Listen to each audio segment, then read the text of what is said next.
Hey, Rafa. How are you? Great, thanks. I'm nice to see you. Good to see you again. Rafa, welcome back to Australia. Great to have you back in Melbourne. And you start this year as world number one, which is fantastic. Yeah, it has been a great 2019, very emotional one. I went through a lot of situations during the year, but yeah, after the beginning, after a good beginning in Australia, I went through some physical issues for a while, and then I come back strong now, and I had a very good second part of the year. So yeah, super happy to be back here in Australia, and yeah, just try to be ready for it. Does it give you a boost coming in as world number one? Honestly, not much.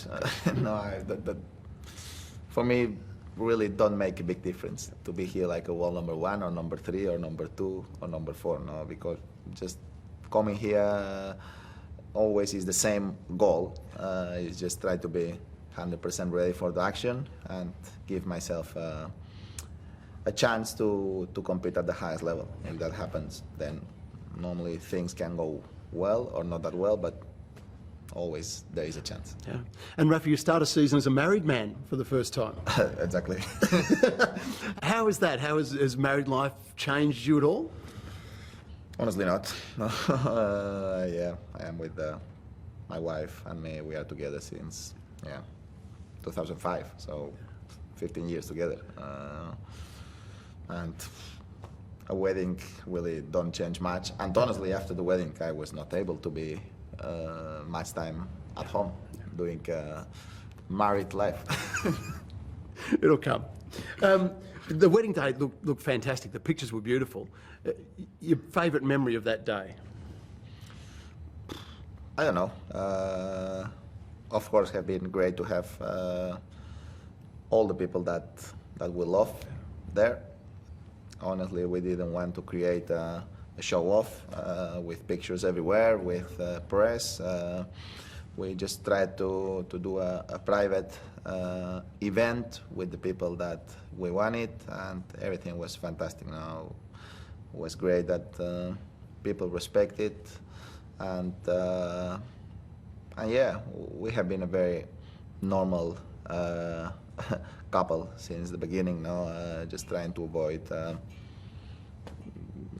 things in terms of be very proactive together on the press or this stuff, just trying to maintain our private lives away from all this media attention, and our wedding was following the same.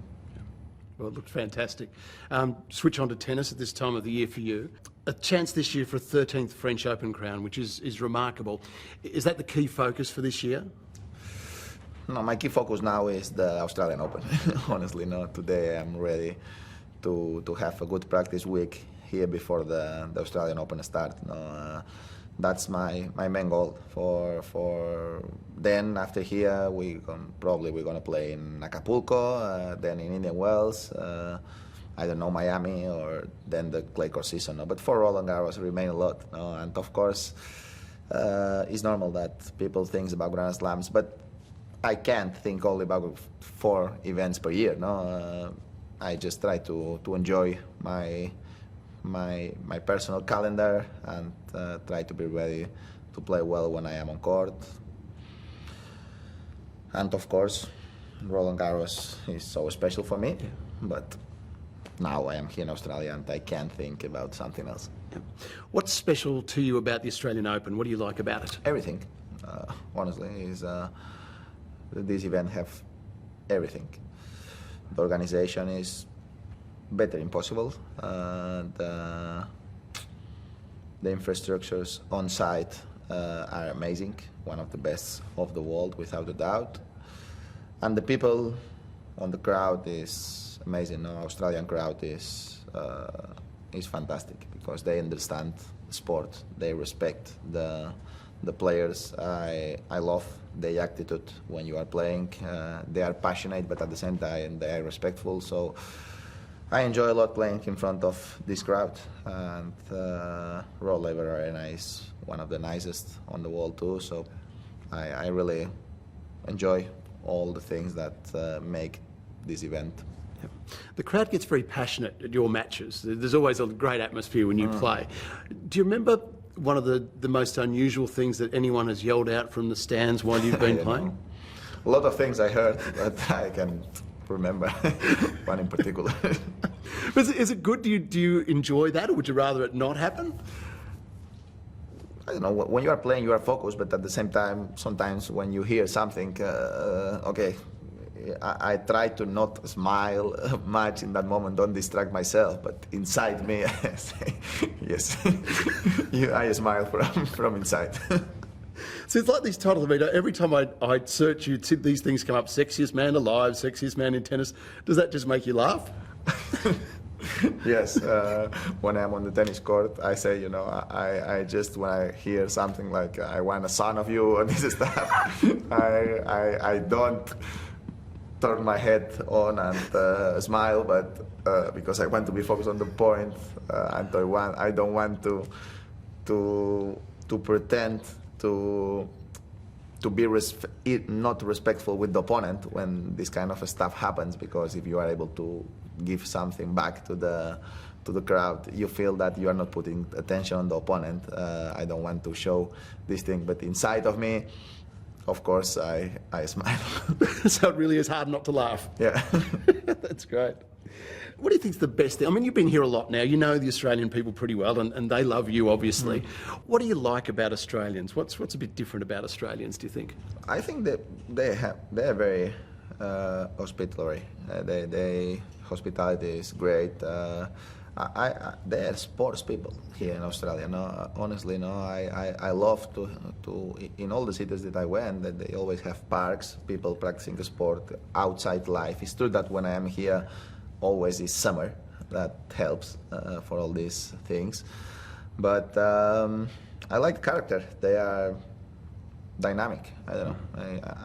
I feel that people are able to do things, to enjoy life, and this is something that I always try to do, so I feel close to all of this stuff. Anything unusual about Australians? I don't know, sometimes it's difficult to understand. For me personally, when you talk too fast, sometimes I get very confused. Okay, we'll slow down. We've talked about the Australian Open. On later this year, the Olympic Games, Tokyo 2020. How do they figure into your schedule? You talked about all the different tournaments. Do you take that as just another tournament, or is that something special? Olympics is not just another tournament. It's the most important event in the world of sport. So honestly, Olympics always is a very special thing to be part of it, to enjoy the experience in the Olympic Village, to share moments with the rest of sports that normally are not that popular, and you are able to know all these people that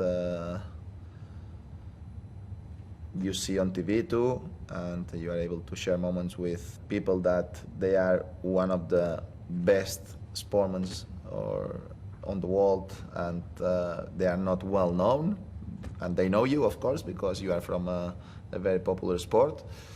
So all this combination of things makes the Olympic Games very special, no? And it's true that when in our calendar that is difficult by itself, when you add an Olympic Games, it's even more difficult, no? But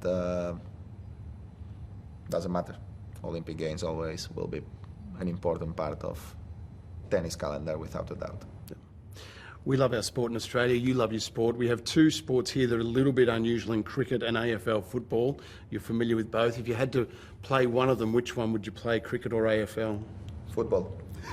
More dynamic. I don't know. Cricket for us is a little bit more difficult to not to understand, but in some way in Spain cricket is not very popular, and of course Australian football is not very popular in Spain. But I don't know, when I watch a match of or cricket or Australian football, I always had more fun watching Australian football than cricket, because it's more dynamic, because I don't know, I like to see the people moving without stopping much on cricket. Of course, there is a lot of things that can happen, but you are more stopped for a while, no? And in football it's very dynamic, and I enjoy that. Have you got an Australian football team that you support yet? No, no. Good to know. Did you have a favourite Australian Open moment from over the years? I mean, 2009 was obviously a great year. Is there a moment that sticks in your head when you walk back to Rod Laver, you go, yeah, I remember this? Honestly, I have a lot of great memories here. I have some negative too, because in this tournament I got injured more times than no one other Grand Slam. But I have 2017 against Roger final, even if I lost, have been an amazing comeback for both of us, and I appreciate that moment. 2012 against Novak, I lost that final with almost 6 hours of match. And of course 2009 semi-finals and final have been very emotional now. So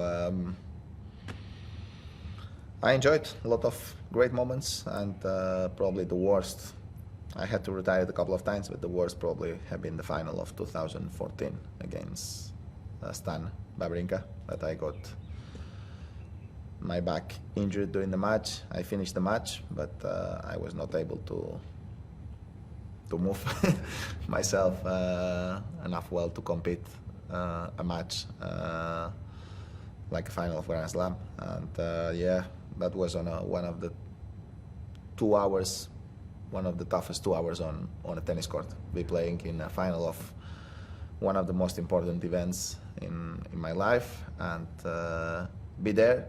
Didn't want to retire it, but at the same time knowing that I will not have any chance. You and Roger and Novak have shared such a powerful era of tennis, the three of you. What's the dynamic like between the three of you? What does it feel like when you play each other, and away from the court? What do you like, the three of you? Do you see much of each other? Well, we shared a lot of important moments in our career, so honestly, for me, I can't talk for the others, but for me, they are part of my life, you know. So I can't hate them, you know.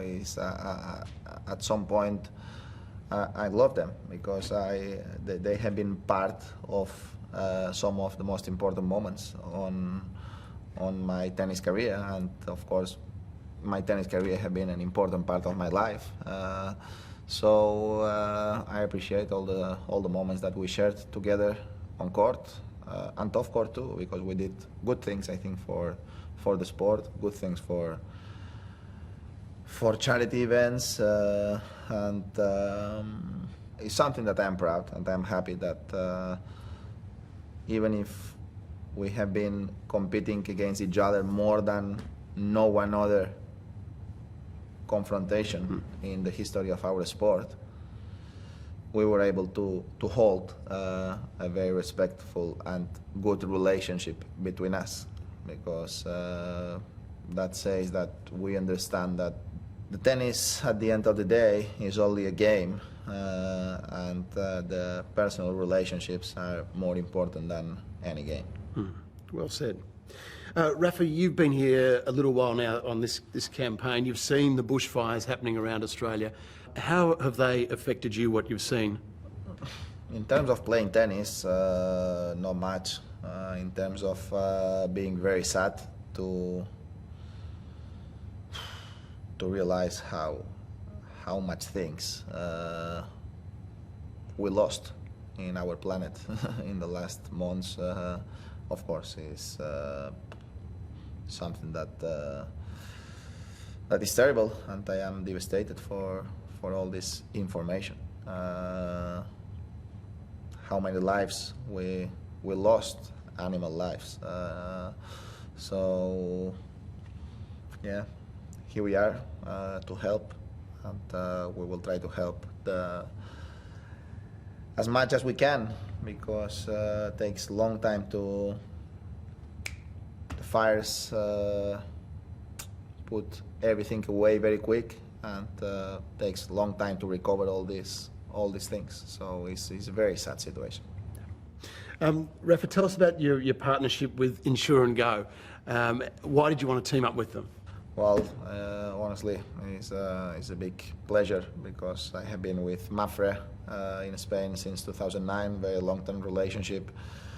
We enjoyed a lot of good experiences together, working together with Mafre, and now be able to be here with Insurance and Go, expanding the brand here in Australia is something that I am super happy now and be part of this company and be able to promote the company too is for me a big personal satisfaction. I am very excited, and hopefully I can help a little bit to make this company even a little bit stronger. Yeah. And given the amount you travel, you know a bit about travel insurance as well, how important it is. Well, of course, I have my personal insurance in Spain, and you feel more safe. that's the main thing when you travel, and anything can happen, and you need to be safe in terms of medical, in terms of any cancellation, in terms of anything can happen. Losing your rackets. Well, if you lose your rackets, you can have an insurance, but the problem is to have the rackets back soon, because if not, you are not able to play the next match.